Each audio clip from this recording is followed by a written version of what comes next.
Vamos a dar inicio. Muy buenas tardes a todas, a todos.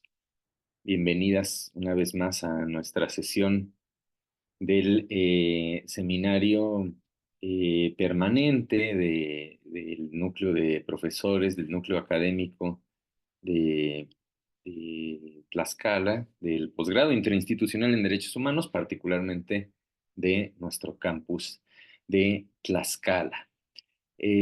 Hoy, como saben, el seminario inició y ha tenido el objetivo de coordinar los esfuerzos de investigación, los esfuerzos académicos que hacemos en el posgrado, tanto quienes estamos como investigadores invitados a través de una estancia postdoctoral, como es mi caso, como quienes están adscritos con clase de tiempo completo al posgrado, a la universidad.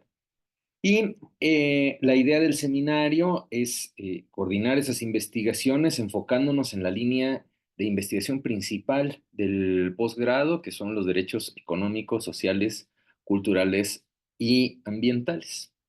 Y en esta como nueva edición del seminario, pasamos de una fórmula que implicaba o que suponía que había una persona expositora que nos daba eh, eh, pues un recorrido por algún tema durante una hora o poco más y después discutíamos, a un formato un poquito más diríamos, flexible o más dialogante, que implica básicamente que no tenemos una expositora o expositor, sino una anfitriona, en este caso nuestra colega, la doctora María José Morales Vargas, y que nos va a dar una breve introducción al tema de hoy y después nos va a plantear preguntas para discutir. La idea es que cada una de las personas que estamos hoy en la sesión tengamos tiempo de participación dividido equitativamente. Esto es, si somos siete, bueno, seis, porque María José lo que hace es plantearnos el tema y las preguntas, eh, y después, entre seis o siete, nos dividimos el tiempo que resta. Tenemos hora y media. O sea, empezamos 5:10, terminamos 6:40. Entonces, una vez que termine María José, contamos cuántas somos, porque a lo mejor se unen más personas ahora, y dividimos el tiempo de participaciones. Digo, no es obligatorio, o sea, no es a fuerza, ¿no? O sea, si alguien no quiere participar, pues, o piensa que le viene mejor escuchar, está bien, pero lo ideal sería que todas y todos participáramos y le diéramos forma al diálogo. Bueno, esa es la regla básica de nuestro seminario. Sin más, voy a presentar. eh, a la doctora y le damos la palabra en un segundo para abrir. María José Morales Vargas es doctora en sociología por el Instituto de Ciencias Sociales y Humanidades Alfonso Vélez Pliego de la Benemérita Universidad Autónoma de Puebla. Actualmente se desempeña como profesora de tiempo completo adscrita a la Facultad de Derecho, Ciencias Políticas y Criminología y al posgrado interinstitucional en Derechos Humanos del Centro de Investigaciones Jurídico-Políticas de la Universidad Autónoma de Tlaxcala, nuestra universidad.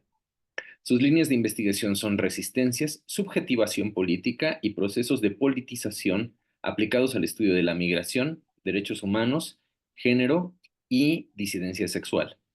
Dentro de sus publicaciones más recientes destacan el libro titulado La invención de una política en los bordes de la frontera, Resistencias, líneas de fuga y procesos de subjetivación política de migrantes centroamericanos en tránsito por México, editado por la Benemérita Universidad Autónoma de Puebla y el Instituto de Ciencias y Humanidades Alfonso Vélez Pliego en 2024. así como el capítulo del libro denominado Mujeres Trans en Tránsito, Experiencias Migratorias de Subjetivación Política, editado por Claxo también en 2024. Bueno, María José, para mí es un gusto enorme tenerte aquí, que hayas aceptado la invitación, que haya habido tiempo, y bueno, sin más, te dejamos el estrado.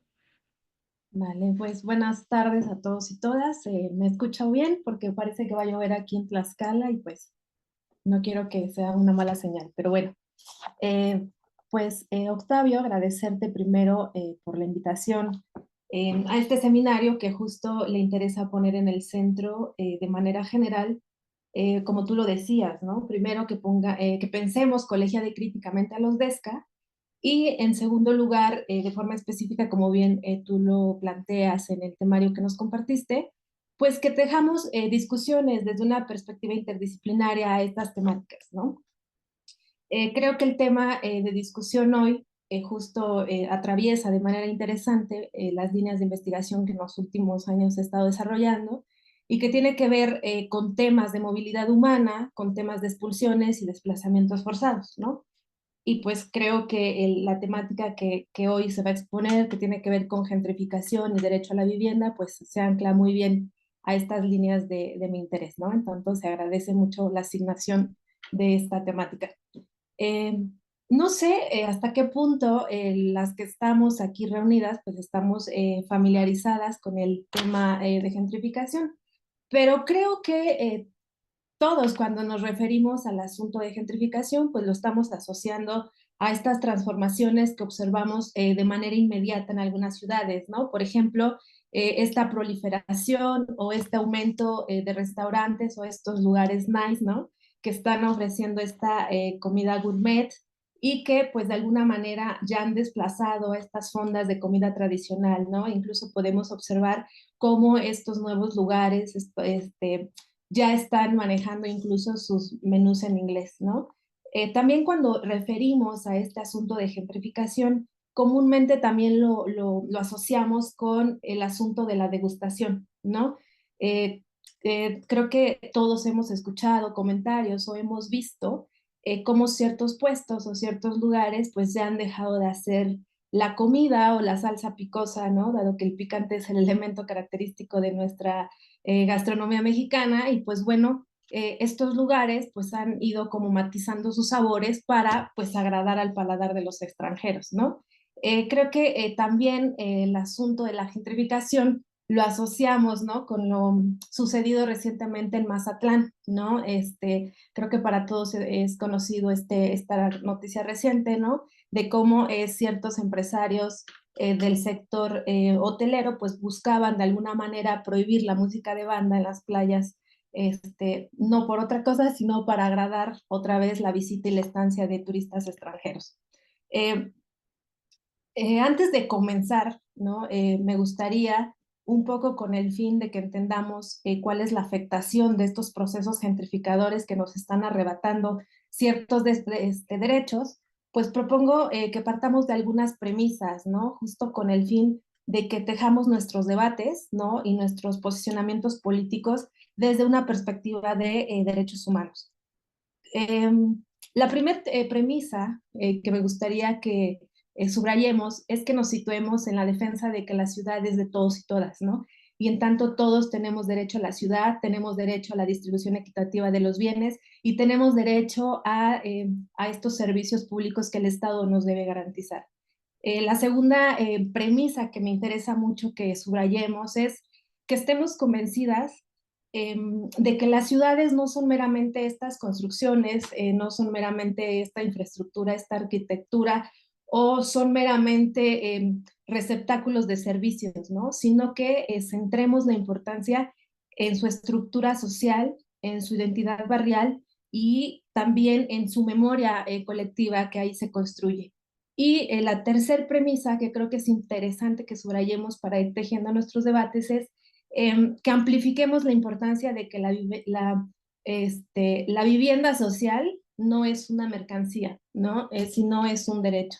Y pues bueno, con estas premisas, pues me gustaría como que en esta sesión pues discutamos cuatro puntos o algunos puntos centrales, ¿no? Podemos como en esta discusión ahondar en más, pero creo que es bien interesante que situemos el asunto de la gentrificación como una categoría analítica, ¿no? Y que pongamos en la mesa su tratamiento desde un nicho académico. En segundo lugar, creo que es bien importante como que problematicemos este proceso en el marco de un modo de producción capitalista de la ciudad, ¿no? Porque creo que esto es bien importante, ¿no? Que enmarquemos este proceso en el marco de la producción capitalista, porque así nos puede ayudar, ¿no? A reducir nuestros análisis desde los puntos de vista más superficiales, ¿no? De lo que pensamos que a simple vista entendemos por gentrificación y que tiene que ver con estas transformaciones de espacios selectos, ¿no? Donde la gentrificación se muestra desde un sentido meramente positivo y que se oculta justo tras esta necesaria revalorización, revitalización, cambios de estilo de vida o incluso prácticas de consumo y que deja fuera el análisis de la expulsión. Y quiero subrayar este asunto de la expulsión porque justo estuve revisando dentro de los trabajos académicos, una de las críticas que hacen sobre todo la Escuela de Chicago y entre otros trabajos académicos, es que los análisis de la gentrificación se han centrado justo en analizar muy por encima esta revalorización de las ciudades, esta tan necesaria revalorización de las ciudades, y han dejado por fuera el asunto de la expulsión y el desplazamiento de personas o de sectores de la población con menos recursos, ¿no? Aquí justamente hay algunas líneas argumentativas que traigo aquí a la mesa para que pensemos esta temática, creo que nos ayudan a pensar que la expulsión es la estrategia global de la gentrificación, ¿no? No es un efecto colateral no deseado, ¿no? Y desde esta lógica, bueno, pues creo que es bien importante cómo ir tejiendo una explicación desde un punto de vista ya no tan coyuntural, sino desde un punto de vista político y económico de estos procesos gentrificadores, ¿no? También me interesa mucho y creo que es importante que como que en este debate, ¿no? En este análisis que hagamos, que situemos cuáles son estas causas estructurales de la gentrificación, que situemos a verdaderos actores de gentrificadores a nivel macro, ¿no? Y en sí mismo que vayamos situando cómo se han ido como implementando estos procesos de gentrificación en algunas ciudades o en algunos lugares, porque vamos a ver que en casos concretos no siempre la gentrificación está en las ciudades, ¿no? Sino también en espacios rurales, en estos pueblos mágicos, y pues que analicemos también el impacto social que estos procesos gentrificadores han tenido.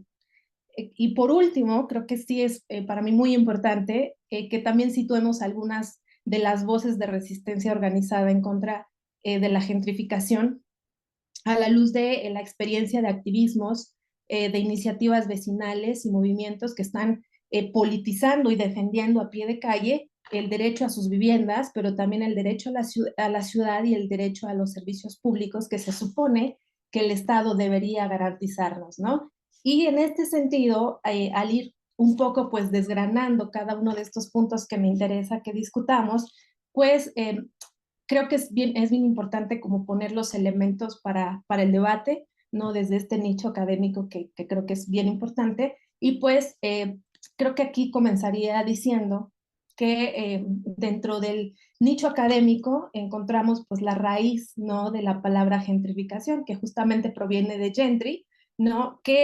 Cuyo significado literal es la alta burguesía. El término fue acuñado en 1960, justo por la socióloga Ruth Glass, ¿no? Y que justamente acuña este término cuando empieza a observar este regreso de los gentries, que es la clase noble inglesa, a los barrios centrales de Londres, ¿no? Eh, Aquí Glass, cuando utiliza esta categoría, la utiliza para dar cuenta esta transformación de viviendas obreras en renovadas residencias para que sean habitadas por estos gentries o esta gente de clase acomodada, ¿no? En términos generales, creo que la revisión del término, del concepto, la categoría que ofrece esta pionera Ruth Glass es bien importante porque está poniendo algunos elementos que explican los procesos gentrificadores, ¿no? Obviamente que se han como transformado en el devenir del tiempo y en contextos latinoamericanos también, pero creo que la autora propone que la gentrificación se trata de este proceso que involucra cambios o transformaciones en barrios deteriorados, ¿no? Y aquí enfatiza que estos cambios tienen que ver con una revalorización por parte de un tipo de sector de la población, que son los que tienen mayores ingresos y que van a arribar a estos espacios deteriorados y que cuando arriban, pues desplazan al mismo tiempo a estos sectores de la población de recursos escasos. El arribo de estas clases altas claramente es con el fin de que estos lugares antes descuidados, pues ahora sean convertidos en estos nuevos objetos de deseo, ¿no? Para un tipo de población que son los que tienen el nivel económico y social para adquirirlos, ¿no? Y pues desde este contexto que acuña el término Ruth Glass de 1960, pues habría que entender, ¿no?, que este proceso se ha ido configurando en el tiempo, sobre todo, y se ha profundizado sobre todo en un contexto capitalista neoliberal y que ha traído costos sociales profundos, ¿no? Hoy, por ejemplo, los procesos de gentrificación contemporáneos, no más allá de lo que proponía Ruth, que se situaba o que situaba a los gentries como el sujeto gentrificador, que comúnmente eran clases medias o clases medias altas, pues ahora los sujetos gentrificadores son estos agentes de capital corporativo, inmobiliario y financiero que están reproduciendo la lógica de acumulación del capital, ¿no? Y que están profundizando al mismo tiempo otros procesos que están trastocando de manera profunda la estructura social de las ciudades y que van intrínsecos en el mismo proceso gentrificador, ¿no? Como son el despojo territorial de clases trabajadoras de los espacios urbanos, esta injusticia espacial en el acceso de ciertos lugares, justamente porque se empiezan a configurar lugares para que no todos tengamos acceso a ellos, ¿no? También deriva de esto esta gestión urbana neoliberal, desde donde se están como edificando estas políticas públicas que están priorizando la intervención del sector privado y están desechando esta construcción de vivienda social, ¿no? Y al mismo tiempo estos otros procesos que devienen del mismo proceso gentrificador, pues van también configurando a la vez estas políticas de blanqueamiento, ¿no? Y limpieza social, higienización, ¿no?, en las ciudades, con el fin de construir una nueva imagen de ciertos barrios y lugares desde una reconstrucción meramente clasista, ¿no? Claramente, estos puntos que hasta ahora he mencionado nos llevan a entender que la gentrificación entonces es algo más que una fuerza económica positiva, ¿no?, sobre los barrios y que más bien tiene un significado político, ya que está implicando este conflicto de clases sociales, ¿no?, que son por un lado las clases pobres que están siendo desplazadas por un tipo de clase o una élite que son estos agentes de la industria inmobiliaria que buscan disputarse el uso, la producción y la apropiación del espacio urbano, ¿no? Y en este caso, pues, me gustaría como ir fijando, es una línea argumentativa, ¿no? Retomando algunas discusiones de la geografía crítica con David Harvey, ¿no? Que recordemos, por ejemplo, en sus análisis, cómo busca aplicar el marxismo en la geografía, ¿no? Y donde una de sus tesis principales es analizar cómo las diferencias de clases se plasman en el espacio, en este caso, pues en el espacio urbano, ¿no? Y justo desde este marco analítico, pues nos lleva a ir como estructurando una serie de cuestionamientos que resultan oportunos para esta discusión. Aquí anoté, por ejemplo, algunas preguntas, ¿no? ¿Qué tipo de espacios produce el modelo económico capitalista? ¿No? O de manera específica, ¿qué tipo de ciudades está produciendo este modo de producción? ¿No? Y creo que también esta deriva de Harvey nos lleva también a preguntarnos cómo se está organizando de forma capitalista el espacio urbano y qué implicaciones políticas y sociales tiene, ¿no? Y sobre todo que nos preguntemos cómo el capital inmobiliario, ¿no? Se ha ido favoreciendo por estas modificaciones de la política de la vivienda acorde al modelo neoliberal, ¿no? En esta misma línea, creo que también, aquí anoté, permítanme porque ya se me olvidó el autor, Este, creo que en esta misma línea argumentativa es bien importante como retomar algunos textos de Neil Smith, ¿no? Justo con su texto que se llama Frontera Urbana y Ciudad Revanchista, ¿no? Justo este autor es fue estudiante de David Harvey y él nos va a ayudar a entender cuáles son las condiciones necesarias para que el proceso de gentrificación se desarrolle, ¿no? Y en este texto que les acabo de mencionar, Neil va a entender a la gentrificación como un movimiento de vuelta a la ciudad, pero ya no de personas, sino del capital. Y creo que esta tesis va a revertir un poco el análisis de Glass, porque para Glass era un movimiento de vuelta a la ciudad, pero de personas, ¿no? Y en este caso, Neil va a decir que no es de personas, sino es del capital.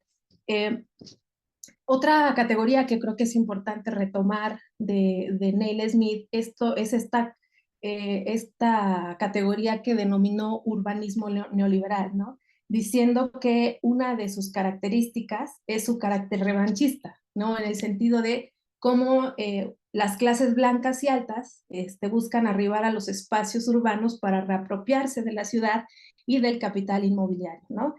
Claramente aquí, bueno, ahí se avienta muchas cuestiones bien interesantes, Neil, que no voy aquí a abordar, pero claramente creo que la política de la ciudad revanchista que propone Neil nos va a conectar con algunos elementos de los procesos de gentrificación contemporáneos, ¿no?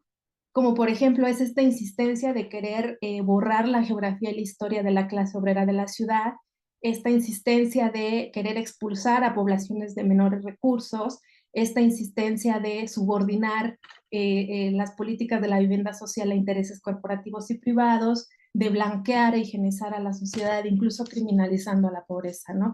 Y en este punto, pues el autor nos va a situar que el mejor momento para que el capital invierta es cuando existe la brecha de rentas, ¿no?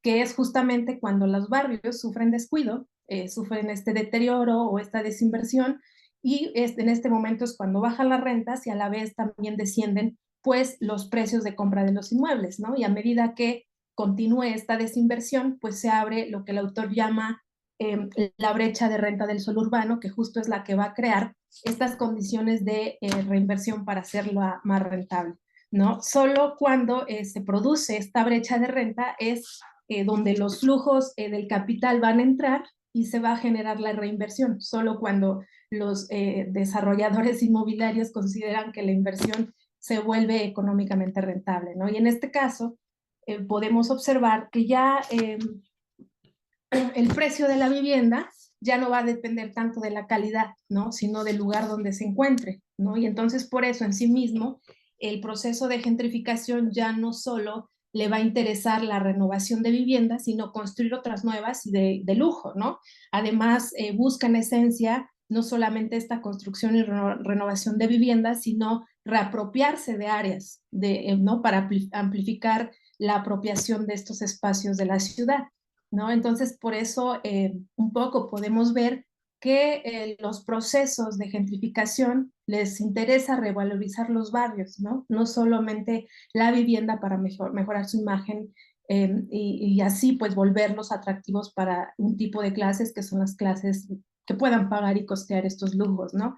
Y desde aquí entonces podemos entender eh, algo que, por ejemplo, me he dado cuenta cuando pensamos en gentrificación, como que lo, lo ponemos como sinónimo de la turistificación, ¿no? Y creo que con lo que les acabo de decir, creo que es bien importante que ver cómo esta inversión de gentrificadores macro, ¿no? Les interesa cómo no solamente apropiarse de vivienda, reapropiarse de vivienda, sino de lugares, y para reapropiarse de estos centros urbanos y de lugares y amplificar su perímetro eh, digamos, de colonización, ¿no? Pues es importante como potenciar otros procesos, como es la turistificación, ¿no? Que justamente le va a interesar llamar la atención de una clase consumidora cosmopolita, ¿no? Y a la par se va a ir reconfigurando estos espacios de hospedaje, de alimentación, de servicios, ¿no? Y por eso entendemos aquí también la expansión de los Airbnb, ¿no? Como estas plataformas de vivienda vacacionales que pues van a priorizar rentas a corto plazo, ¿no?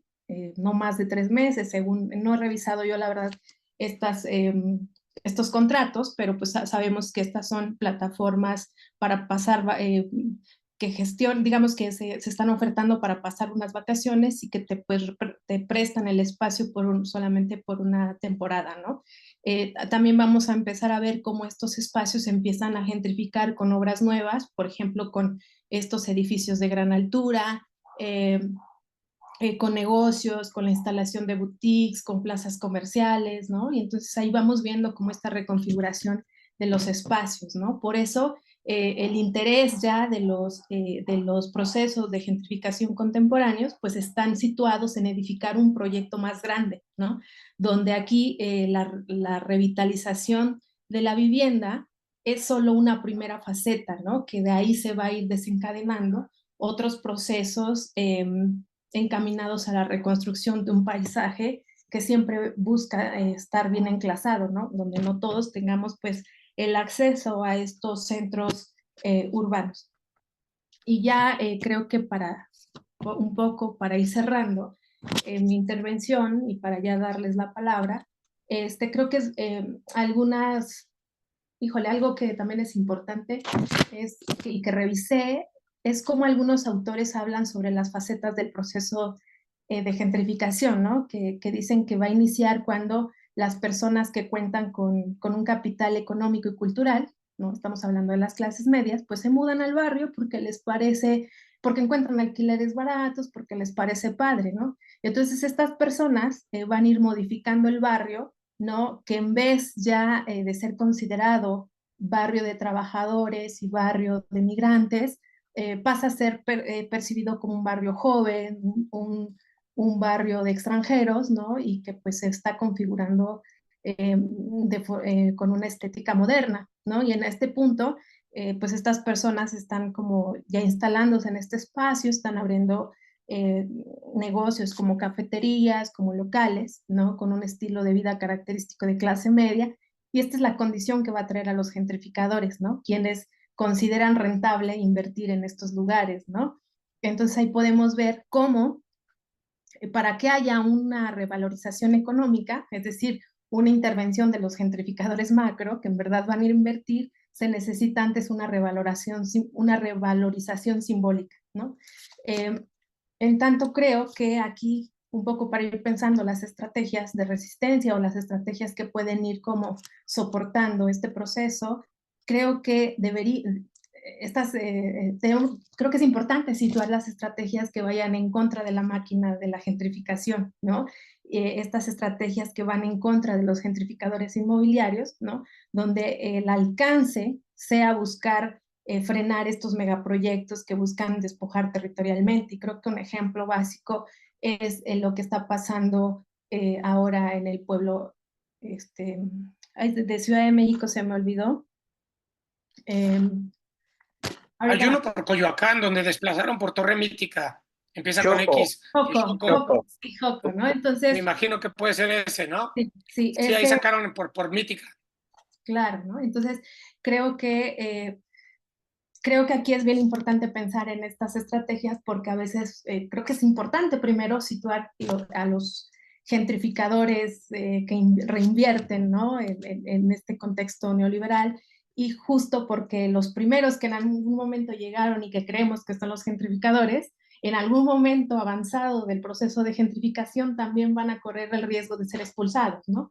Porque, pues como sabemos, el capital inmobiliario se ha dedicado a buscar espacios para esta reproducción del capital, dirigiéndose principalmente a sectores enclasados, que son la clase media y la clase media alta, que pueden pagar este inmueble, ¿no? Y en esta lógica, ya pensando en la ciudad neoliberal, pues observamos aquí que el precio de la vivienda y las rentas pues han aumentado considerablemente, justamente porque en este contexto las inmobiliarias han convertido a la vivienda dirán en una mercancía más para especular, ¿no? Claramente aquí podemos enunciar muchos casos donde estas inversiones inmobiliarias materializadas en megaproyectos eh, que tiene que ver con construir departamentos, edificios o estos grandes fraccionamientos cerrados, pues se realizan sobre espacios habitados, ¿no? Generando al mismo tiempo estos desalojos y estos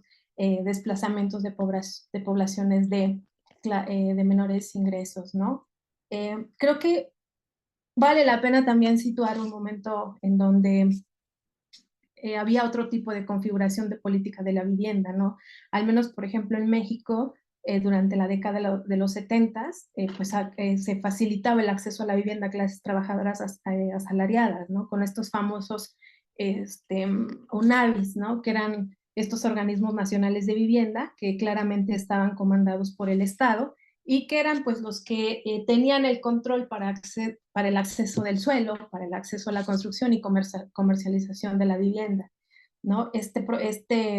Digamos, proceso se configura, obviamente, con la entrada de esta configuración de la ciudad neoliberal, ¿no? Cuando se empiezan como a implementarse diversas reformas comandadas por el libre mercado y que pues se empieza a aumentar la promoción privada, empieza a pensar que ya es el sector privado el que va a acceder al suelo, el que va a construir viviendas, el que va a comercializar un tipo de vivienda que tiene una característica, ¿no? Es de un tipo residencial. Por último, también pensemos que habría que subrayar que los procesos de gentrificación se consolidan por una alianza, ¿no? Y esta alianza podemos pensarlo con tres actores, que es primero los promotores inmobiliarios, las entidades financieras, pero también las administraciones públicas, ¿no? Hoy, por ejemplo, vemos cómo cárteles inmobiliarios ya han operado desde el 2011 en complicidad por partidos políticos que todos sabemos cuáles son y que se han dedicado a extender sus demarcaciones con inmuebles irregulares, ¿no? Y estas alianzas pues han desplegado una serie de violaciones en el uso del suelo que a la vez están encareciendo el uso y el costo de las rentas, ¿no? Y hace que no podamos adquirir una vivienda, ¿no? Eh, también podemos ver que estas alianzas han desplegado otro tipo de autorizaciones fuera de la norma, omisiones de supervisión de obras, etcétera, ¿no? Y entonces creo que con esto podríamos ir nutriendo esta conversación guiados por esas preguntas que les había dicho anteriormente sobre qué tipo de ciudades se está configurando este contexto neoliberal, pero también que pensemos ya en una cuestión concreta, qué procesos de gentrificación podemos ejemplificar para ir materializando lo discutido, ¿no? Creo que la gentrificación en México, como ya les había mencionado, no responde solamente a estos lugares urbanos, sino también a los rurales, ¿no? Un ejemplo aquí en Tlaxcala es Banquírico, ¿no? Banquírico, que creo que en la discusión de estos tipos de procesos de gentrificación, que los situemos en diferentes lugares, creo que nos va a ayudar a hacer una tipología de espacios gentrificados en México, ¿no? Y que esta tipología de espacios gentrificados en México vamos viendo que está también en los pueblos mágicos, en las periferias, ¿no? Y también podemos ver, una vez situado estos procesos de gentrificación, tanto en lugares urbanos como en lugares rurales, creo que es bien importante entrecruzar este análisis para ver cómo se están viviendo estos procesos de forma diferencial o qué patrones están como compartiendo, ¿no? Creo que otra pregunta que tengo aquí anotada es que pensemos en qué experiencias barriales eh, están resistiendo procesos de gentrificación en México, ¿no? Justamente en su lucha por mantenerse en el corazón de las ciudades, pese a la intensa actividad inmobiliaria, ¿no? Y por último, que pensemos qué estrategias se pueden implementar para ir ganando batallas contra la hidra capitalista de la ciudad, ¿no? Entonces, creo que esos son los elementos problemáticos que propongo para iniciar este debate y pues por mi parte lo dejo por ahora ahí. María José, te agradezco muchísimo la introducción al tema, el enmarcar el tema de forma tan, qué decir, como que María José nos presenta una especie como de arco iris o como de, sé, como un mapa conceptual muy amplio de gentrificación, que creo que es lo que nos da María José es valiosísimo, porque gentrificación es uno de estos términos que han pasado de la academia al debate público y del debate público como al lenguaje popular también, no siempre de forma positiva. ¿A qué me refiero con esto? Que de pronto estas palabras, estos términos que tienen como un sentido, por un lado de especificación y por otro lado de denuncia, en ciertos momentos, por las dinámicas del debate público y por las dinámicas del flujo de comunicaciones, empiezan a perder significado y entonces de pronto gentrificación puede ser todo. Y yo creo que María José nos ha dado como unas coordenadas muy, muy precisas y muy ricas de cómo abordar el tema. Bueno, lo agradezco muchísimo, me voy con muchísimo aprendizaje y tengo muchas como coordenadas y preguntas acá. Ahora, un poco reitero cómo vamos a trabajar en la siguiente hora que nos queda. María José nos ha puesto si no conté mal, 5 preguntas. Ahora las repito y si alguna me hizo falta, María José nos indica. Hemos estado entre 7 y 9 personas en lo que va de la sesión. Entonces, más o menos todas tenemos algo así como 7 minutos, 8 minutos para participar, exponer. Ahora, reitero un poco la idea de la participación para no perdernos en más que una pregunta, un comentario o más que una exposición, un comentario. Ustedes saben perfectamente bien, porque participan en espacios académicos, que esa idea del comentario luego es como para llevar el tema hacia otra arena que no tiene nada que ver con lo que estamos discutiendo o como un simple ejercicio de golatría. Bueno, eso está terminante y absolutamente prohibido en este espacio. Si empieza a suceder, lo voy a parar sin clemencia alguna. Lo digo con toda claridad. ¿Cuál es la idea? María José nos acaba de plantear las coordenadas de un tema que se sitúa, si nosotros ponemos el marco de los DESCA, se sitúa entre los derechos sociales, el derecho a la vivienda, y los derechos culturales, el derecho a la ciudad. Y por supuesto está atravesado por otro tipo de derechos como los derechos ambientales y también por los derechos económicos. En fin, que podríamos abordar el tema desde prácticamente cualquiera de los espectros de los DESCA. Pero hoy está planteado como derechos sociales, o como María José nos lo ha planteado, está en el registro de los derechos sociales y de los derechos culturales y de los derechos económicos. Por ahí está el registro. Ahora, la idea es, cada participación nuestra eh, tiene que reflexionar, responder alguna de las preguntas que nos acaba de hacer María José desde nuestro propio marco teórico. ¿Esto qué quiere decir? La doxa no se vale. ¿Qué quiere decir la doxa no se vale? La doxa es opinión en griego. Las opiniones que podamos tener respecto a cualquier cosa son absolutamente irrelevantes. ¿Qué quiere decir esto? Si yo opino que los tamales son muy ricos y que los tacos de canasta son feos, eso no es relevante. O sea, si yo opino que está muy bonito Mítica o opino que está muy feo, es absolutamente irrelevante. O sea, no estamos buscando eso en el seminario. Lo que estamos buscando es construir un marco conceptual y un marco temático de análisis y de discusión. Entonces, la regla es esta. Están las preguntas, ahora las repito. Alzan la mano, voy asignando turnos, yo tomaré el último turno que haya y paro según el tiempo que tenemos. Son 5:50, terminamos 6:30, o sea, tenemos 40 minutos para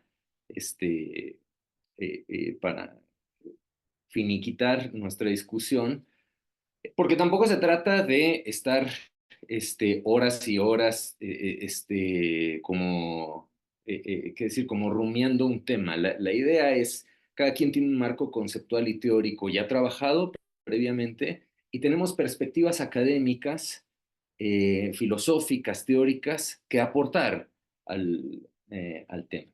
Bueno, entonces repito las preguntas que nos hizo María José, y María José, si se me fue una o alguna está mal planteada o la apunté mal, nos dices.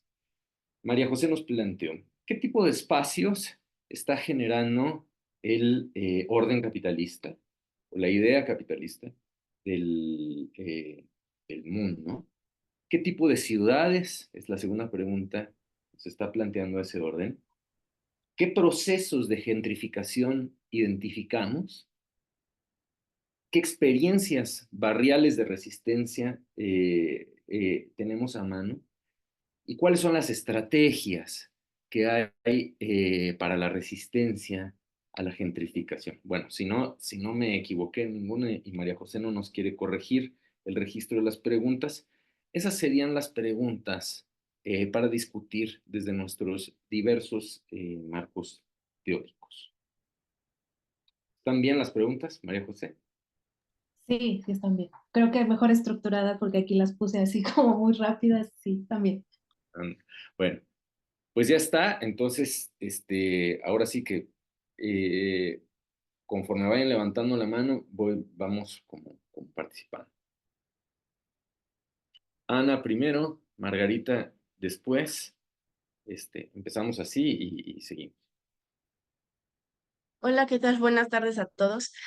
Bueno, honestamente no soy experta en este tema, pero creo que puedo abonar algunas cosas, sobre todo en la parte de qué tipo de gentrificación se puede identificar y cómo lo puedo vincular hacia algún tema que yo he abordado en algún momento de mis investigaciones.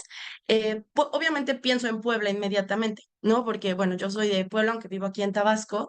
Creo que me es más fácil identificarlo en Puebla porque yo estuve dando clases en un CAMP, que es un centro deportivo del sur de la ciudad, que está en una colonia que se llama Santa Clara.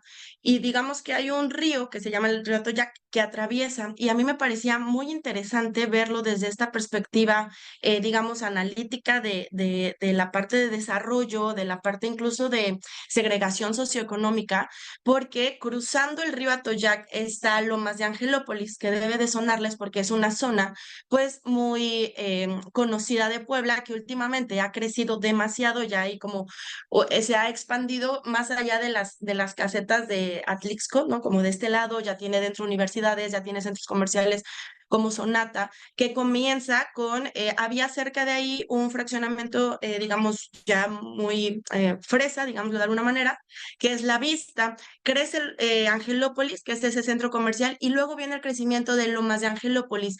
En Lomas de Angelópolis sí hubo desplazamiento, como lo planteó la doctora María José, de pues personas que ya, digamos, tenían ahí sus espacios adquiridos, se fueron comprando los terrenos a un precio muy económico y claro que ahora los precios son exorbitantes. La diferencia de la desigualdad se observa inmediatamente si uno está parado en Santa Clara y si mira más allá del río a las grandes casas residenciales que están en Lomas de Angelópolis. Incluso, insisto, hay un centro comercial que se llama Sonata, que también tiene muy elevados los costos de los restaurantes, o sea, todo este concepto como muy, sí, de un tipo de clase social muy bien diferenciado se nota. Y del lado de Santa Clara, que digamos es un fraccionamiento, pero también a las orillas podemos ver casas con lámina todavía.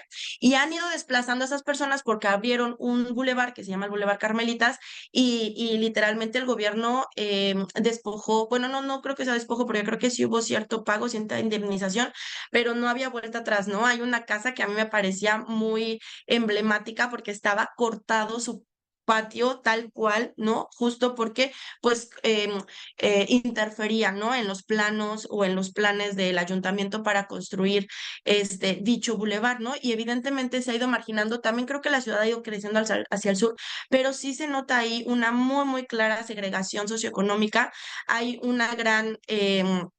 ¿cómo decirlo? Como marginación y desigualdad que se puede visibilizar y que simplemente es un río y pues obviamente la gente de este lado no puede costear, ¿no? Lo que hay hacia el otro lado. Yo aquí lo vincularía con el tema de la desigualdad del desarrollo, bueno, en cuestiones de desarrollo económico, que sí ha ido pues mermando mucho el sur de la ciudad de Puebla, aunado a que con esto pues también hablamos de delincuencia, de inseguridad en toda esta zona era bastante complicado. En ejemplos que yo pueda pensar como de resistencia, la verdad es que solo se me ocurre pensar en esto de, ay, se me fue el nombre, Maguito a lo mejor ya me acordé, Maguito me puede apoyar, pero ya me acordé, se llama Antorcha Campesina, es un movimiento pues social, no, un poco de resistencia, pero la verdad es que también juegan un papel político muy interesante y también han sido muy juzgados y muy criticados porque han hecho cuestiones muy radicales, ¿no? Y también están metidos en el tema del transporte público en el sur de la ciudad de Puebla. Hay una zona en el periférico, construyeron unos edificios cerca de la 24 antes de que yo me viniera para Tabasco y literalmente llegaron como paracaidistas, ¿no? A acaparar toda esta zona. Entonces, no sé si eso se pueda considerar como movimientos de resistencia o más bien como sería visualizarlos como desde otra perspectiva, ¿no? Porque pues evidentemente han sido criticados y juzgados por los mecanismos que utilizan, pero están muy organizados. La verdad es que Antorcha Campesina a veces es demasiado política, no termino yo de entenderla, pero bueno, creo que serían como las aportaciones que yo podría a tener con estas preguntas que planteaba la doctora. En los pueblos mágicos no conozco mucho, la verdad, solamente podría pensar en Cuetzalan, porque ahí sí se mantiene mucho la identidad, pero sí he estado como en esta lucha, ¿no? De adaptación hacia el extranjero. De ahí en fuera, creo que los demás, pues bueno, los pueblos mágicos de Puebla como Zacatlán, Chignahuapan y todos esos, sí se han ido adaptando mucho más al visitante, pero no he ido en los últimos años como para que yo pueda aportar algo al respecto. Muchísimas gracias, Ana. Creo que, bueno, nos pintas muy bien un proceso de gentrificación en Puebla, que además creo que cumple con varias de las características teóricas que nos puso María José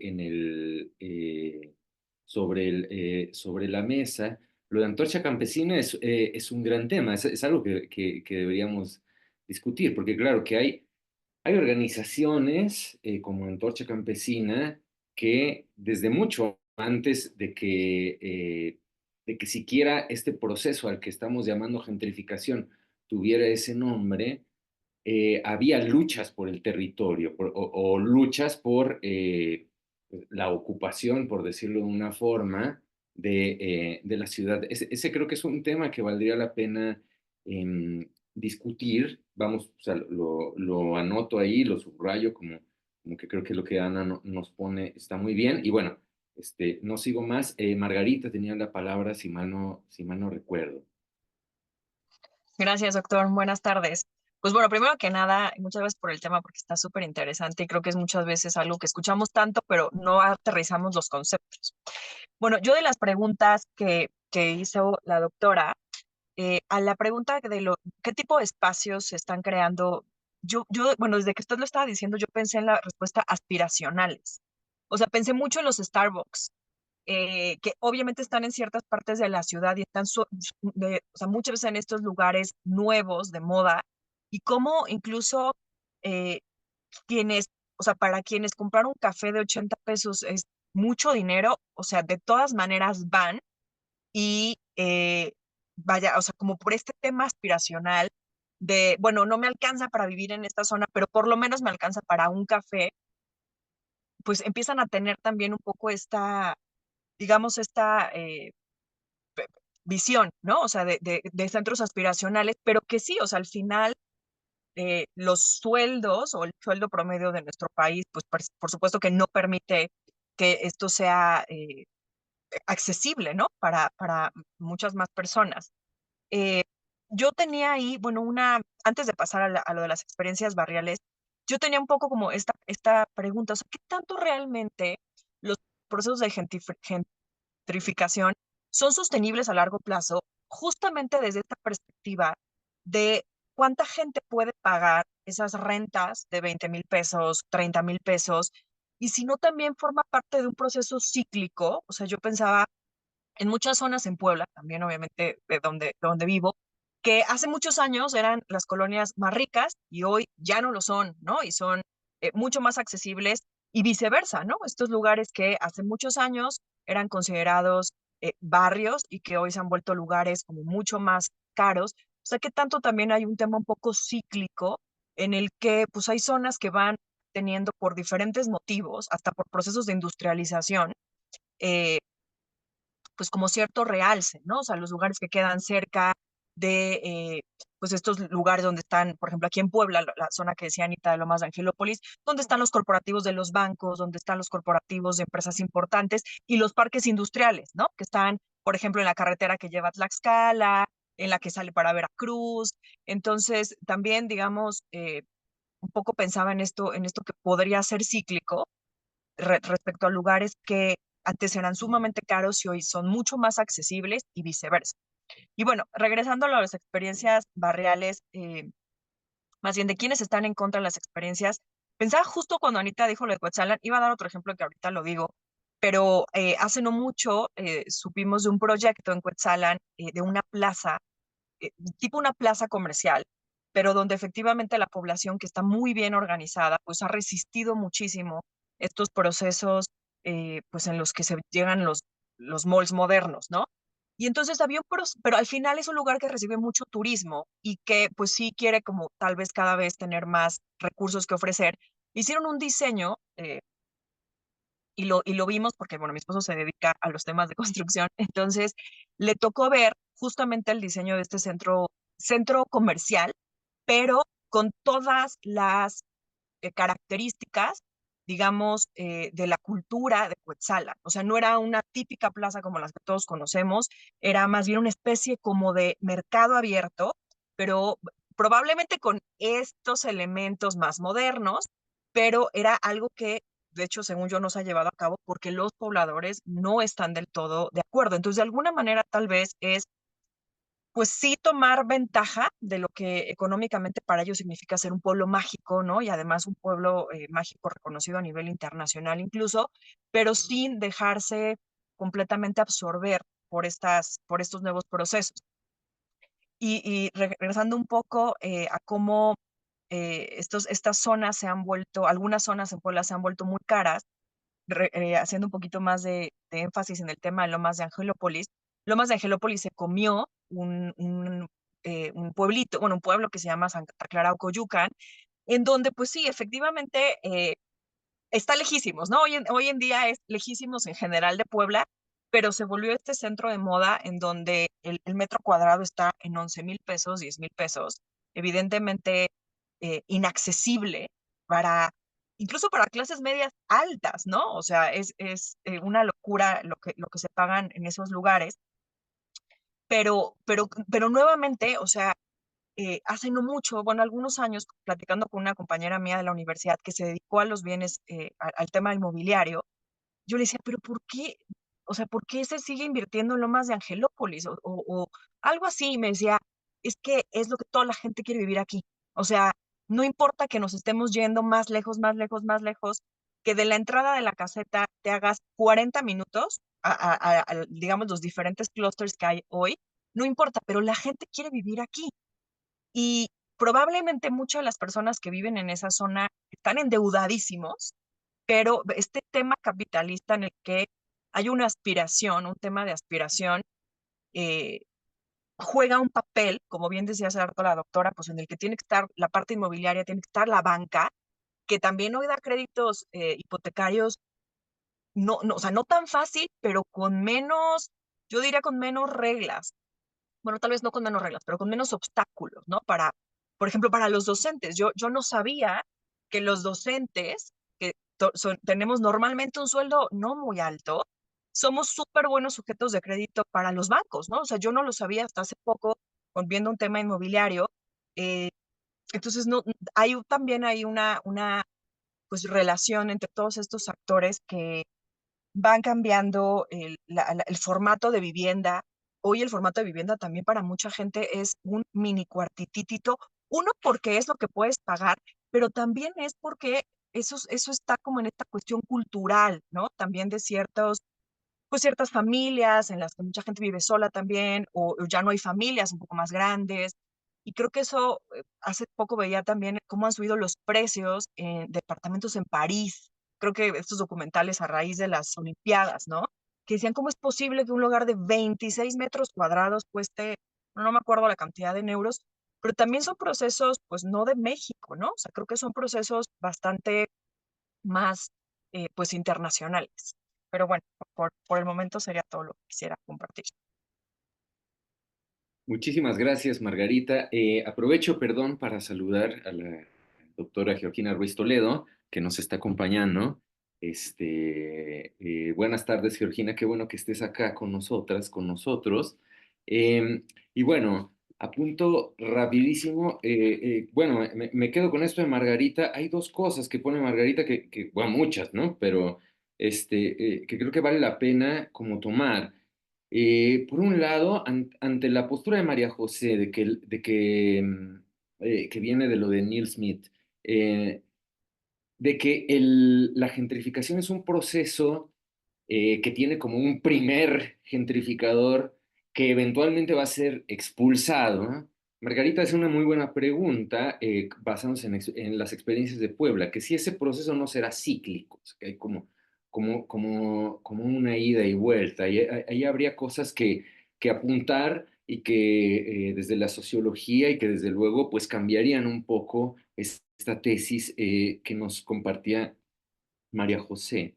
Y a la vez pone esta otra cosa que a mí me recuerda la canción de La Chica Plástica de Rubén Blades, del endeudamiento y el aspiracionismo. ¿Se acuerdan la canción, no?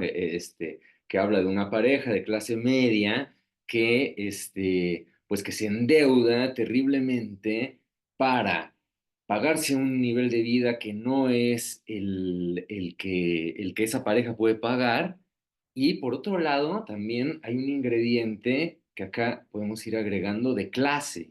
O sea, yo no quiero pertenecer a la clase desclasada, o yo no quiero pertenecer a la clase que no está en el lugar de moda, o que no consume lo que está exigido consumir para pertenecer a un estrato social determinado. Están esas cosas, eh, no ahondo más, solo la señalo como cosas que van surgiendo en el debate. Bueno, tenía la palabra, tenía la mano levantada Gabriel, después la bajó, no sé si permanece su participación, y si no, bueno, continuamos.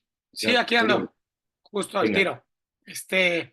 Bueno, muchas gracias. Saludos, doctora. Saludos, doctora Georgina. Un gusto verlos de nuevo. Voy a dar una opinión, a ver si no me mata Octavio. Pero voy a dar una opinión, Pero a ver, porque es lo que voy a generalmente aclarar, se puede dar hasta como un concepto. voy a aclarar Pero ahí bueno, seguiré porque son mis 8 minutos y voy con el tiempo contadísimo. Perdón, Gabriel, te voy a Y ahí interrumpir un va. segundo. Te voy a interrumpir un segundito, Bueno, pero Gabriel. me lo sumas, ¿eh? Porque Lo me sumas, voy a por poner un poco supuesto. aquí. Porque, Entonces, a ver, bueno, sigamos. porque creo que aquí hay una confusión respecto a lo que significa opinión y lo que significa no opinión. O sea, opinión es ponerme a decir que si me gusta Mítica o no me gusta Mítica, que si me gusta la gentrificación o no. O sea, eso es una cuestión personal Bueno, que puede daré estar. también comentarios personales, también es a lo que voy. Y bueno, espero que pueda seguir y pueda decir lo que pienso. Bueno, aquí van mis comentarios. Yo la primera vez que escuché sobre este tema, y muchas gracias por ponerlo en la mesa, creo que me da mucho para pensar. Les agradezco este tema. Yo la primera vez que escuché de gentrificación, creo que iba, no sé, yo creo que tenía como 18 años, hace 22 años.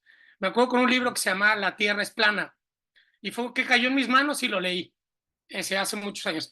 Y me gustó mucho el concepto, pero yo la verdad es que me imaginé un mundo mucho más maravilloso, ¿no? Esa es mi opinión, ¿no? Cuando yo lo leí me decían que todos íbamos a tener internet, que todos íbamos a tener accesos a recursos y que todos íbamos a tener acceso a salud y que el mundo cada vez era más eficiente en las comunicaciones y que el mundo cada vez tenía mucho más velocidad en que todos íbamos a ser iguales, ¿no? Entonces, cuando uno lee como de ese tipo de cosas, pues yo decía, wow, qué concepto, ¿no? Y también venía en este concepto que ahorita comentó la doctora, que es de las personas que salen y van al centro, ¿no? Que regresan y otra vez estos barrios los reviven con otro modo de vida o con otro modo de educación, ¿no? Y yo me quedé mucho con ese sentido de la gentrificación y ahí voy a abordar ahora sí las preguntas, Octavio. No desesperes, me voy en corto a los temas. Sino que qué tipo de espacio queremos, ¿no? Yo voy viendo más bien que la gentrificación, yo ya quisiera cambiar el concepto, yo lo veo más bien como una homogeneización de vida. Y es por esto que yo no tengo redes sociales. Y ahí va porque sí voy a dar mis opiniones también muy personales con el tema. ¿Y por qué? Porque se me hizo lo más interesante que podía compartir con el grupo.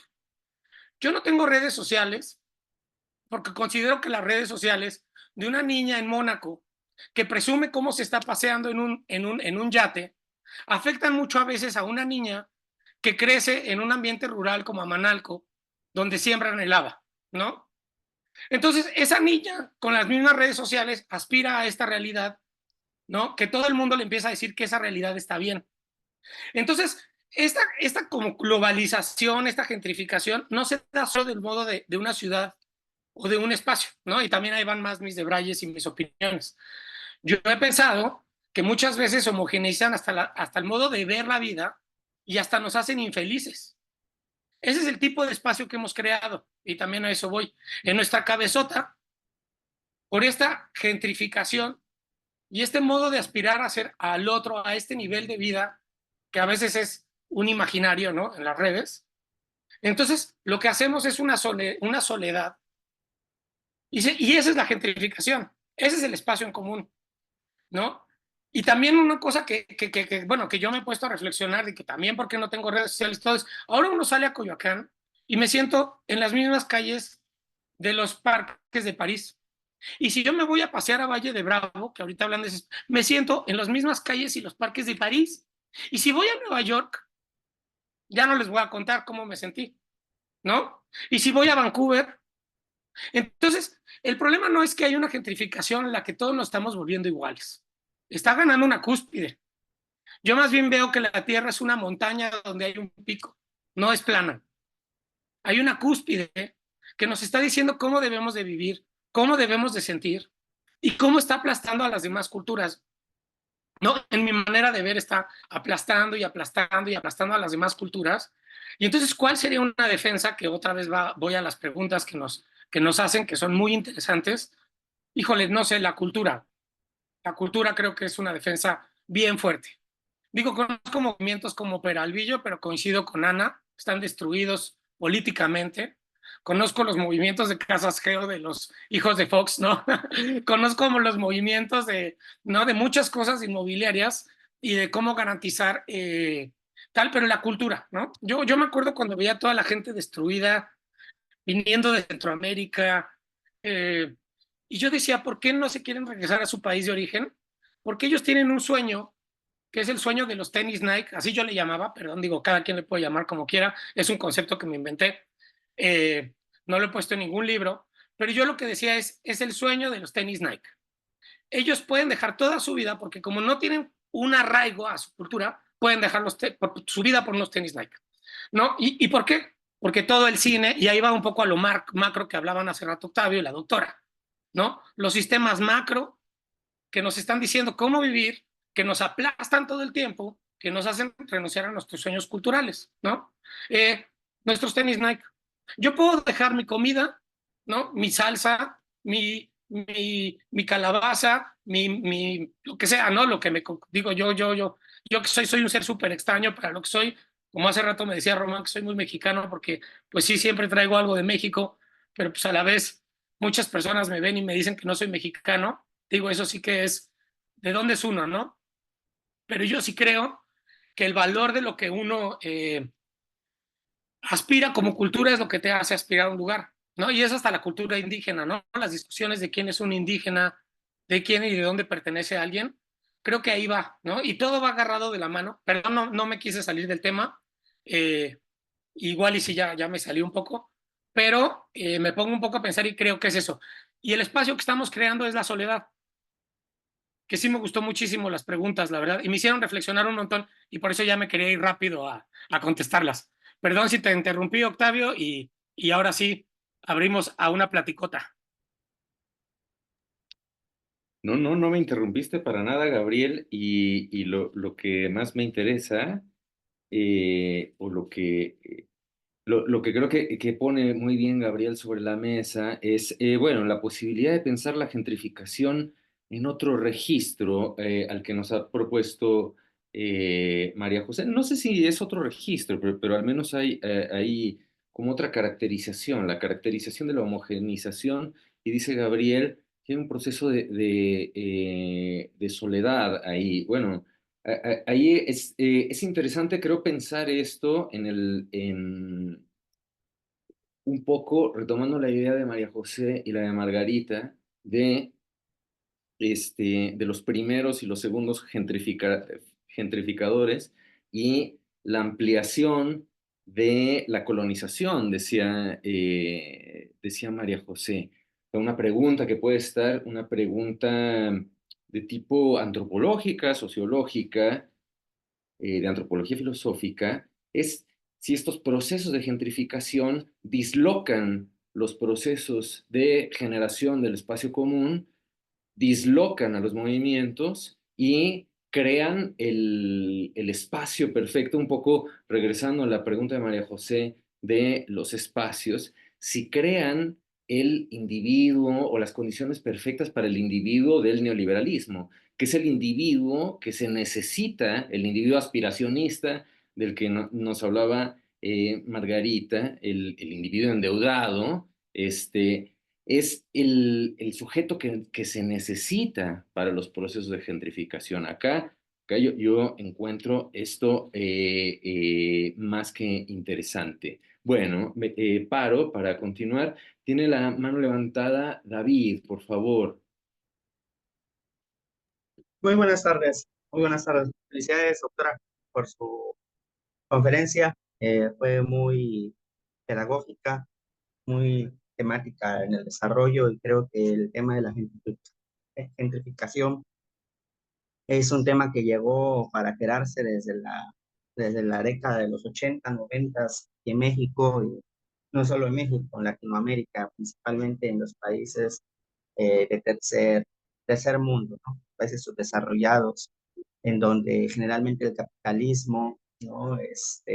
A través de un proceso de aspiración, a través de un proceso de consumismo, y coincido con este aspecto que nos comentaba Gabriel hace unos momentos, de cómo es que los mercados nos quieren vender una idea para homogeneizar o establecer un estándar promedio de cómo es que tenemos que pensar, tenemos que vivir, tenemos que vestir, pues nos obliga a estar en cierto punto a un nivel de moda. Y si no estamos a ese nivel de moda, pues obviamente somos catalogados como personas en retroceso, bárbaros, ¿no? Una barbarie, ¿no? Podríamos decirle así. Eh, yo creo que también estas cuestiones de la gentrificación y la homogeneidad, de la aspiración del consumismo, tiene que ver también mucho con lo que Adela Cortina, en uno de sus libros, publicó, que se denomina la aporofobia, ¿no? El miedo a la pobreza. ¿Qué quiere decir con esto? Generalmente nosotros buscamos tener un estándar mejor de vida. Tenemos el temor a vivir como aquella persona que no tiene los recursos suficientes, y como no tiene los recursos suficientes, pues obviamente no puede darse un nivel de vida, un gusto, una satisfacción, y obviamente esto obliga a tenerle miedo a esas poblaciones que desafortunadamente por su situación económica y también incluso por su enfoque cultural, obviamente se encuentran en retroceso, ¿no? También tiene que ver con esa parte del snobismo. Entonces, la gentrificación es un proceso que se ha venido viviendo, incluso siempre ha existido, ¿no? Hablabas en un inicio conferencias sobre el derecho a la ciudad. Como apunte, por ahí hay una carta que se llama la Carta a la Ciudad, que fue publicada en Barcelona en el 85, si no más recuerdo. Y esa carta, que es como si fuera el parteaguas, lo que conocemos como el urbanismo en algunos países de Hispanoamérica, pues habla de los procesos de desarrollo económico, los procesos de desarrollo humano, la construcción de las cuestiones de vivienda e inmobiliaria, ¿no? Eh, bueno, ya Anita y Maguito hablaron precisamente del caso de Puebla. Aquí en el caso de Veracruz, Boca del Río es el ejemplo claro. Boca del Río es una ciudad que tiene apenas 32 años de ser elevada. Era un pueblo que hace 32 años era un pueblo insignificante, un pueblo de pescadores, ¿no? Un pueblo que nadie volteaba a ver. Incluso la ciudad de Veracruz tenía en los territorios de Boca del Río, lo usaba como desechamiento urbano, ¿no? Tenía ahí lugares donde se tiraba basurero urbano, y hoy en día Boca del Río es la ciudad más cara de Veracruz, del estado de Veracruz. Boca del Río hasta hace 32 años nadie volteaba a verlo. Era un pueblito, ¿sí? Con un conjunto de pueblitos donde habitaban personas de muy clase baja, sumamente clase baja. Hoy en día Boca del Río tiene un ingreso excesivo. ¿Por qué? Porque en ella se encuentran es la zona más cara, ¿no? Imaginemos, es un tipo Angelópolis y existe la Riviera Veracruzana, que es en donde se encuentran, donde hace 15 años era un conjunto de dunas, ¿sí? Y de laguitos que hoy en día es los fraccionamientos más caros del estado de Veracruz, ¿no? Pero si lo vemos en la construcción de las ciudades desde hace muchos años, siempre ha existido eso, el desplazamiento de las clases medias, de las clases altas, se han impuesto sobre las clases bajas, ¿no?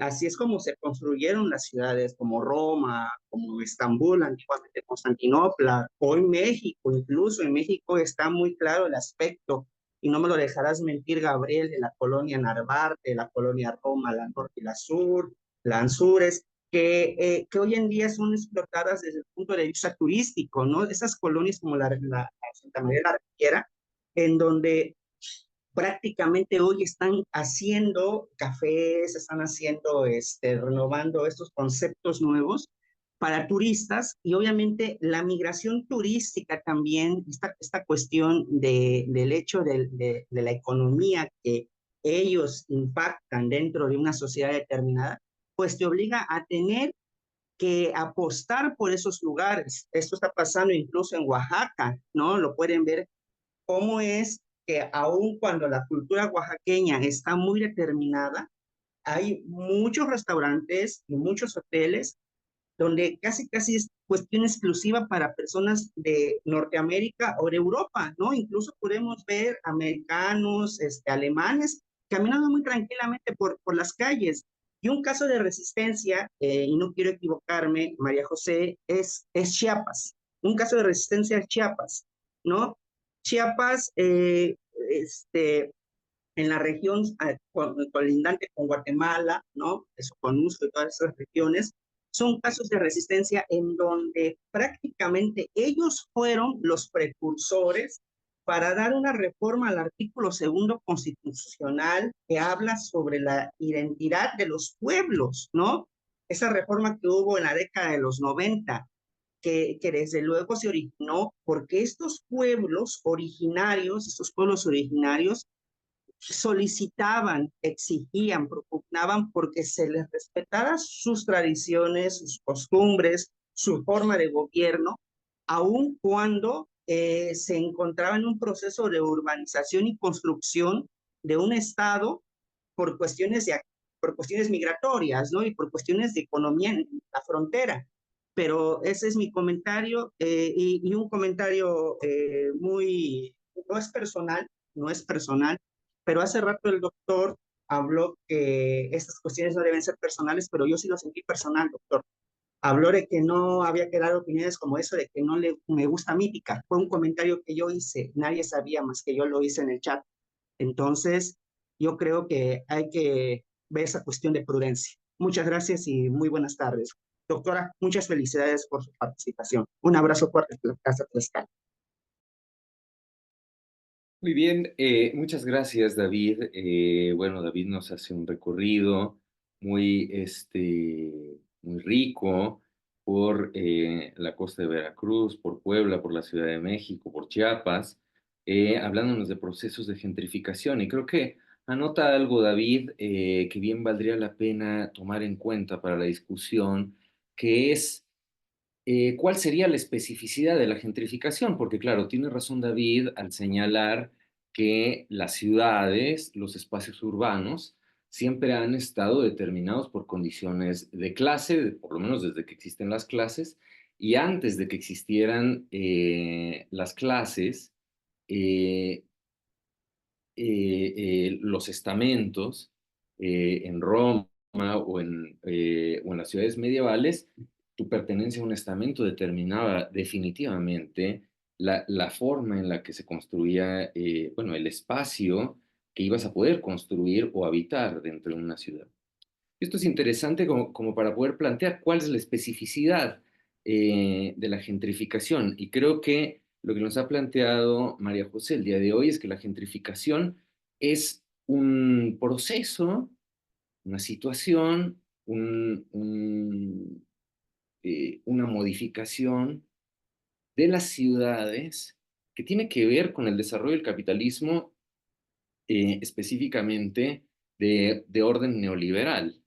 Es decir, pareciera, por lo menos por la exposición de María José y lo que hemos venido trabajando hoy, que gentrificación implicaría elitización. Creo que eso es bueno tomarlo. La idea del gentry, por lo menos desde los textos de Edward Thompson, la idea de gentry tiene que ver con las élites. María José decía muy bien, creo, o sea, la especificidad, ¿no? Gentry quiere decir, habla de una especie de burguesía muy particular. Thompson es un poco más amplio, o utiliza el término de forma más amplia, para contrastar élites con plebeyos y las luchas. En este caso, Thompson no habla de las luchas de las ciudades, sino habla de las luchas por los derechos, de las luchas, de las luchas obreras. Bueno, entonces, creo que valdría la pena pensar si las estratificaciones de las ciudades son asimilables a los procesos de gentrificación, o más bien los procesos de gentrificación tienen una dimensión como muy propia histórica. Muy bien, bueno, ahí están esos apuntes. Margarita tiene la mano levantada. Nada más, antes de darte la palabra, Margarita, quisiera saber si Georgina quiere participar para que demos toda una vuelta, eh, eh, y si no, no es a fuerza, Georgina. Gracias, muchas gracias, doctor. Y felicidades a la doctora, por supuesto, María José Morales, porque nos pone en un contexto de verdad muy, no sé si el conocimiento se tenga que decir en algún momento como agradable o no, pero la verdad es que la sensación de conocer términos, digamos, desmenuzarlos, ponerlos sobre la mesa para hacer una disertación o sencillamente con el ánimo de aprender, de verdad que siempre es muy enriquecedor y por eso digo que es muy agradable. Y digo, además de todo lo que he escuchado, de su participación, por supuesto, de su ponencia, por supuesto, y de pues todos los comentarios, interrogantes que pueden existir de parte del grupo, pues a mí también cuando la escuchaba me venía a la mente, sobre todo en la última parte, pues en qué momento la vivienda, el derecho humano a la vivienda dejó de ser eso, ¿no? Un derecho y lo hemos convertido, no es que haya dejado de ser, pero quiero decir, lo hemos convertido en su mayoría en un elemento, y usted lo dijo muy bien, en un elemento pues de mercado, ¿no? Y además de una especulación que pareciera no tiene límites, o por lo menos esos límites son un tanto borrosos hasta el día de hoy. Entonces, me parece que el tema, pues, tristemente va a dar para mucho, pero afortunadamente también hay un gran material y una gran reflexión como la que usted nos ha hecho hoy, que me parece de verdad de mucho conocimiento y una joya, permítame decirlo, una joya tener su conocimiento y su trabajo acá para poder ampliar nuestra visión y ampliar no solamente la visión de los derechos humanos, sino la visión también de otros problemas sociales que seguramente entre nosotros vamos abordando poco a poco, no solamente quienes estudian hoy un posgrado, sino también quienes ya ejercemos a partir de estos posgrados, siempre nos queda ese ánimo, ¿no? Y así debe ser el aprendizaje, o sea, es fundamental que nosotros siempre estemos abiertos a eso. Yo tengo una duda en cuanto a la participación de David. David es alumno del posgrado, ¿verdad? Es alumno del doctorado. ¿Estoy diciéndolo bien? Sí, así es, Georgina. Gracias. Sí, vaya, los reconozco un poco a partir de la sesión que tuvimos presencial Sí, hace doctora. días Estuvo usted junto de Gabriela, si no más recuerdo. Gracias, ¿Sí es sí, usted? así es. Sí, y me viene a la memoria justo recordar esta sesión y escucharlos el día de hoy, pues no solamente para alentarlos a seguir en este tipo de seminarios, ¿no? Y sobre todo con la exposición, no perdernos la oportunidad de la exposición, por ejemplo, como la que ha hecho hoy la doctora María José. O sea, en mi caso particular, pues ha sido un enriquecimiento enorme, sobre todo del tema, un enriquecimiento enorme el trabajo de ella, pero yo creo que para ustedes pues como alumnos del posgrado, como doctorantes, como aspirantes a un grado, lo que uno nunca puede perder es esa capacidad de aprendizaje y esa capacidad para escuchar. Y eso es un elemento fundamental cuando uno estudia un posgrado, porque van a venir muchas actividades, muchos cuestionamientos, pero sobre todo muchos fracasos en la investigación. Y esos fracasos en la investigación son el camino de nosotros y es con el que vamos a lidiar siempre y hay que aprender cada día de los compañeros, pero sobre todo de quienes ya hemos transitado ese camino, que no significa que seamos superiores o no, simplemente significa que el camino ha estado andado y con todo lo que implica. Entonces, yo sí recomendaría, porque no es consejo, por supuesto, pero sí es una recomendación muy seria, sobre todo porque hemos pasado por esto, a escuchar, a aprender. Y sí, la verdad es que aunque como alumnos o como docentes, como docentes no lo creo, pero en este posgrado, pero como alumnos sí, probablemente uno pueda confundir la opinión personal con el planteamiento del conocimiento o el planteamiento de lo aprendido ponerlo sobre la mesa. Sí, la verdad es que nos lo van a decir siempre. Nos lo dijeron a quienes pasamos por un posgrado y se los van a decir a ustedes también. Las opiniones personales aquí son lo menos relevante. ¿Por qué? No porque seamos menos relevantes las personas, no, sino porque esto nos forma a poder sostener cada cosa, cada palabra o cada argumento que nosotros demos. Y eso nos va a ayudar mucho, porque ahorita estamos en un grupo, digamos, en comunidad, nos conocemos nuestros trabajos y de alguna manera vamos compartiendo y conviviendo, pero el día de mañana estaremos seguramente frente a un tema que no conocemos, seguramente estaremos frente a una persona que no piensa como nosotros o frente a alguien que tampoco se ha formado como nosotros, y en un contexto cultural o económico o político distinto. Y solamente con nuestros argumentos, con nuestro conocimiento, con nuestro aprendizaje y también con la apertura que tengamos a escuchar, vamos a poder crecer en comunidad académica, y para eso estamos aquí.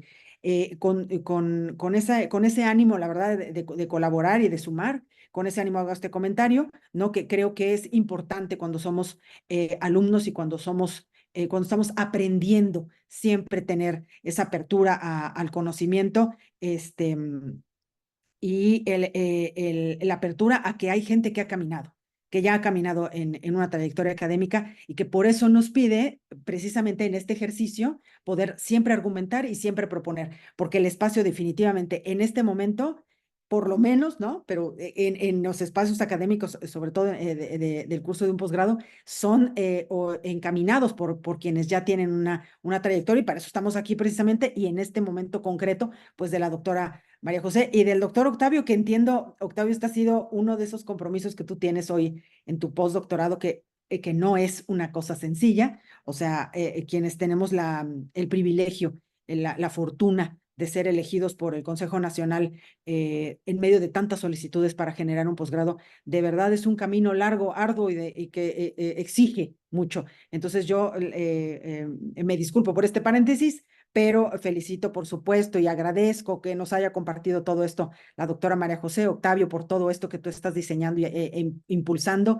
y a ustedes como alumnos del doctorado han tomado la mejor decisión y felicidades también por ello. Gracias. Muchísimas gracias, doctora. Muchas gracias, Gina. Muchísimas gracias, doctora, por Gracias, su Octavio. David, No, comentario. a ver, David, perdón, solamente fue una participación de mi parte dirigida a todos en general, no es como para generar ahorita un debate, porque no, el escenario no es para eso o para una réplica. Las reglas las pone, por supuesto, el doctor Octavio y la doctora María José. Gracias.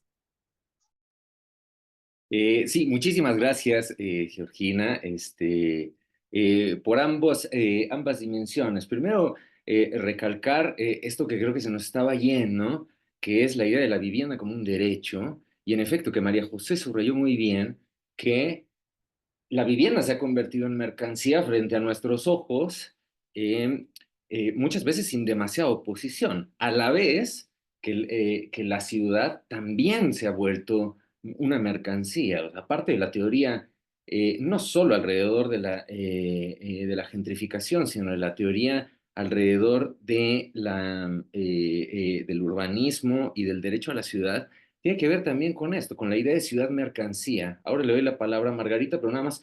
Ahora recuerdo uno de los eslogans del grupo por decirle de una manera, ¿no? Eslogan de los grupos de defensa alrededor del Estadio Azteca, que se quiere convertir también en un gran, por todo esto del Mundial y tal, se quería convertir en un gran desarrollo inmobiliario, era el derecho a la ciudad, no a la ciudad mercancía, y también la resistencia en Joco tuvo esa postura. Parece que eso es algo importante subrayar. Sobre lo demás, tampoco voy a entrar en polémica en este momento. Tal vez en algún otro momento podamos organizar una reunión que vale la pena para diferenciar opinión de argumentación o opinión de construcción de conocimiento. Creo que lo que es muy interesante hoy es que pues no ha habido opiniones, o sea, en realidad lo que hemos tenido ha sido un espacio de argumentación, descripción y construcción de conocimiento. Pero bueno, luego podemos darle espacio a eso. Margarita tenía la palabra. Gracias, doctor. Es que yo quería, bueno, hace rato olvidé de mencionar algo y ahorita que volvió a salir el tema de lo del derecho a la ciudad, yo pensaba un poco tratando de jugar como al abogado del diablo en este tema de la gentrificación, cuando la doctora mencionó el tema de los fraccionamientos, que muchos de ellos, bueno, sí están como construidos con esa idea, ¿no? O sea, de tener esta segregación, pero también hay muchos que están hechos o hechos ya después como de manera, digamos, hechiza por temas de seguridad.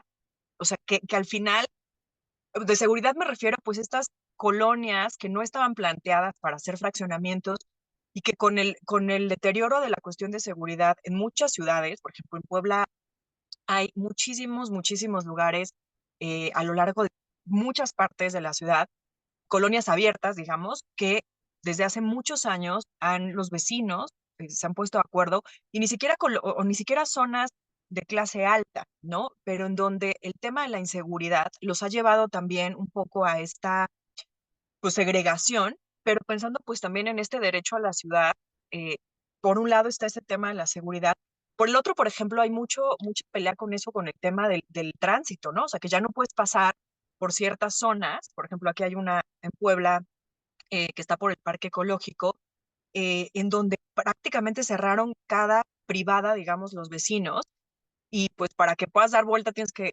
pasar como por muchas, muchas calles, pero pensaba un poco en estos aspectos en donde no sé si se le pueda llamar todavía gentrificación, tiene una connotación de seguridad, no en estos súper complejos, carísimos, sino en estos ejercicios de colonias que se empezaron a volver inaccesibles, digamos, al tema peatonal, a los temas del transporte público, porque obviamente ya no los dejan transitar por esos lugares, pero que están enmarcados más bien en un tema de, pues, de seguridad. Sí, Yo tenía, ay, perdón, tenías la mano levantada, Gabriel, no la vi. Adelante. sí, no, la había levantado solo para sumar un comentario, creo que venía muy bien ahorita después de lo que dijo Margarita de Derecho a Ciudad, porque iba mucho con lo que yo quería decir.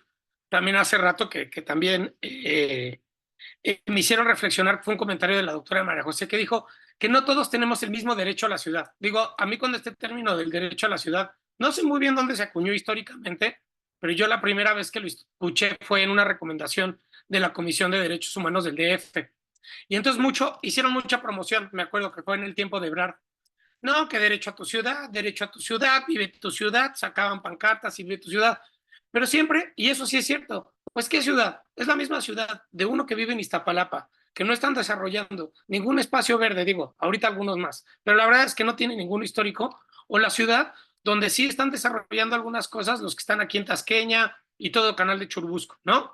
O esta ciudad que están haciendo para los de Coyoacán, que en verdad están ya poniendo a todos, le están dejando libre vender abiertamente a todos en las calles, ¿no?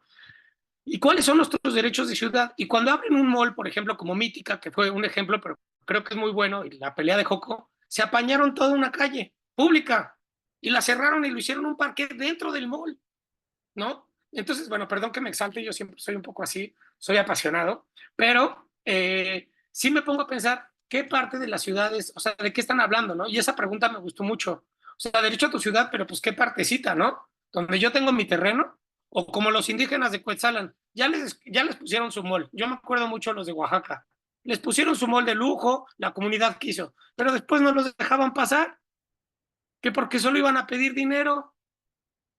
Entonces el mall ya no los aceptaba, ¿no? O sea, bueno, perdón, como que, pero me han empezado a hacer reflexionar un chorro de preguntas, ¿no? Y esa pregunta de cuál es tu ciudad me gustó un montón.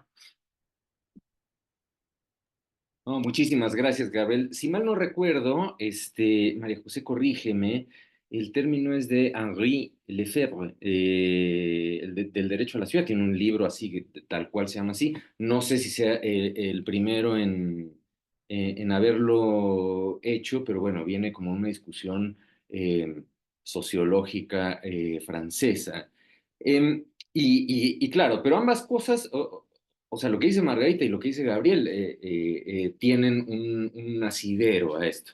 La cuestión de la seguridad, yo creo que ese es un tema que hasta valdría otra sesión, porque o sea, cuando hablamos de la seguridad, creo que la pregunta que tendríamos que hacernos es quién construye la inseguridad y cómo se construye la inseguridad, porque eso se construye también desde prejuicios de clase y desde invertir la idea de la lucha de clases. Entonces, claro, por supuesto, todos estos fraccionamientos de clase media que crecen en cualquier ciudad del mundo, tienen que ver, por supuesto, con la necesidad de la sensación de seguridad que ciertamente puede estar arrebatada, pero también hay un discurso alrededor de la inseguridad que tiene que ver con pues, seccionar, separar y señalar al criminal, ¿no? Un ejemplo en la ciudad, señalar a quien es peligroso, señalar a un posible criminal. Un ejemplo en la Ciudad de México como muy al sur de la Ciudad de México, que es interesante, es la diferencia entre Santo Domingo, que son los antiguos Pedregales, Santo Domingo, Santa Úrsula, que son unas colonias gigantescas, y Ahí vivo yo, aguas, aguas. el otro lado, no, sí, yo amo esas colonias. Hay una hay una cultura ahí enorme de defensa del agua, en fin. Y del otro lado, digamos, una vez que la colonia termina en el eje 10 sur, en Copilco, del otro lado está una colonia llamada Romero de Terreros, que pues es una colonia de clase muy alta. Entonces, ahí se construye la narrativa de Santo Domingo, Santa Úrsula me amenaza, y como Santo Domingo y Santa Úrsula me amenaza, porque claro, son clases populares, de bajos recursos, tal, seguro ahí están los criminales, entonces cerco mi colonia, por decir una, pero en Santa Fe hay otros ejemplos y puede haber muchos. Entonces yo creo que esa es una pregunta que obviamente no estoy respondiendo, pero que la planteo ahí. Bueno, estamos ya sobre el tiempo de la... Ay, no sé, acá Gabriel pregunta algo de Santa Úrsula, pero no sé qué es. Este, Te preguntaba del libro, de ese que sí me interesó, pero como lo dijiste en se llama francés y así, yo no entendí nada, se llama así, Lefebvre, dije, ¿qué dijo? Lefebvre. ¿Cómo? Se pronuncia Lefebvre, bueno, se escribe Lefebvre, y se Lefebvre, llama así, derecho a Lefebvre. la ciudad, derecho a la ciudad. Ok, Henri, Enrique, pues Enrique perfecto. Lefebvre, derecho a la ciudad. Bueno, vamos a ir cerrando. Yo estoy agradecidísimo con María José y con todas ustedes por haber ofrendado su tarde para esta discusión. Quiero decirles que nuestra colega Ana Laura Medina y nuestro colega Mario Alfredo Hernández estuvieron muy pendientes, pero tuvieron ambas problemas técnicos para estar con nosotras. Entonces, bueno, a veces sucede eso. Y yo, pues, como reconocer el trabajo de María José para especificar las coordenadas del debate, creo que nos vamos con coordenadas muy interesantes, con preguntas, pues digo, no alcanzamos, sobre todo creo que no alcanzamos a responder del todo, y valdría la pena después pensar otros espacios para discutirlo, las dos preguntas iniciales, que eran qué tipo de ciudades y qué tipo de espacios genera el orden capitalista y sobre todo el orden capitalista en las coordenadas neoliberales. Yo quería abonar un poco sobre el tema de la precariedad, ya estamos sobre el tiempo. Lo único que quiero anotar es que me parece que son procesos análogos o que van de la mano. Porque la gentrificación, creo que María José tiene toda la razón al decir que gentrificación no se explica si no hay este proceso primero de revalorización o de supervalorización de barrios que antes tenían un estigma o un calificativo de barrios no bonitos, barrios obreros, qué sé yo. Primero está ese proceso y luego hay un proceso de acumulación de capital.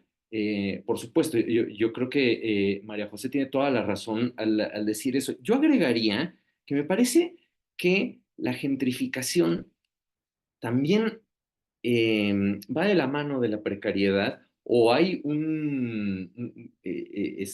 parte de la explicación de la gentrificación tiene que ver con la precariedad, porque claro, cuando los trabajadores y las trabajadoras han perdido sus derechos laborales, entre los muchos que hace rato Margarita decía del crédito, que los profesores somos buenos sujetos de crédito, ¿no? Bueno, pero eso implica que las trabajadoras y los trabajadores dejaron de ser sujetos de crédito o que el Estado dejó de tener sistemas de crédito para vivienda. Y en tanto que deja de haber sistema de crédito para vivienda porque los derechos laborales han sido explotados o dinamitados, entonces se abre la posibilidad de que quien vivía en un barrio o quien ha vivido en un barrio obrero, por designarlo de alguna manera, de 2, 3 o 4 generaciones, tenga una tentación enorme de vender, llevarse digamos, un buen ingreso o una buena remuneración monetaria por vender, un poco lo que sucedió en Joco, y irse del barrio, iniciando un proceso de destrucción de un espacio común, destrucción de una solidaridad y pues velando por sí mismo como individuo. Claro, no se trata de echarle la culpa a ese individuo que vende, eso no tiene sentido, sino más bien reconocer que el orden neoliberal eso es lo que busca, el rompimiento de los lazos de solidaridad a través de diversas maniobras y estrategias de acumulación del capital y, y el ensalzamiento del individuo que pues sube en la escala social por algún golpe de suerte, ¿no? Porque por supuesto, alguien que le vendió, no sé, a este proyecto del Estadio Azteca o en cualquier otro lado de la ciudad, pues obtiene una remuneración que probablemente nunca hubiera obtenido en su vida. Y eso lo hace probablemente subir momentáneamente del escalafón social, pero al costo de haber roto la solidaridad de su barrio y de haber roto al barrio. Bueno, esa es como una anotación final que creo que tiene que ver precariedad, gentrificación. Y también creo que lo podríamos vincular con la idea de la renta básica, que fue nuestra primera sesión del seminario, porque claro, con una renta básica universal es difícil imaginarse también que estos procesos de gentrificación fueran tan intensos. Bueno, pues insisto, muchísimas gracias a todas, a todos, todas por sus participaciones. Después organizamos alguna sesión para polemizar sobre la opinión, la argumentación y el conocimiento. Yo, Con mucho gusto. yo me sumo, yo creo que hace falta una sesión como de libre plática. Hace ¿Vale? algo, con una dinámica obviamente como en medio, pero sí, sí estaría bueno. Digo, para ir, digo, como grupo creo que hemos ido trabajando, pero sí sería buena. Y más que creo que son los profesores con los que más hemos estado trabajando. Sí, Con sí, mucho sí, yo sí gusto, me Gabriel. sumaría. Claro que sí, con mucho Órale, que gusto. igual y me debes una sesión, Octavio? Te debo Eso un- sí. Digo, sé Bueno, que ahorita no es el momento, pero ahorita me dices, bueno, y eso, muchas gracias sí, a todas, a todos, y Gabriel, si quieres quedarte y platicamos, no sé qué te debo, pero bueno, sí, sí, sí, ya, me quedo. quien Sí. quiera despedirse, pues nos vemos, voy a dejar de grabar, Ujú. y bueno, ya saben, esto queda en el registro del canal de YouTube, de nuestro Perfecto. posgrado, y ahí se puede como retomar. Supongo que a partir de dentro de 2 días ya estaré. Bueno, muchas gracias y muy buena tarde, noche. Hasta luego.